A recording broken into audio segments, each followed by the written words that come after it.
Hej, jeg har udfordret min datter til en challenge. Jeg har 3 glas vand, som jeg skal blive færdig med. Hun har 1 lille glas vand. Udfordringen er, at jeg kan blive færdig med mine 3 glas, fordi jeg har så store glas, så må jeg godt starte med 1 først, inden hun får lov at gå i gang.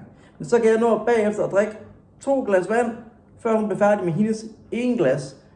Det eneste, der er finten, det er, du må ikke, og jeg gentager, ikke røre min glas, og jeg må heller ikke røre ved dit glas.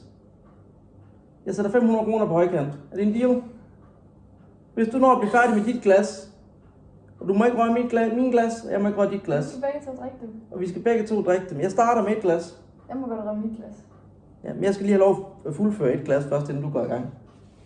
Fordi jeg skal nå at drikke 3, så det er okay, fair nok. Prøv at se, hvor store de er i forhold til dit. Okay? 500 kroner på højkant.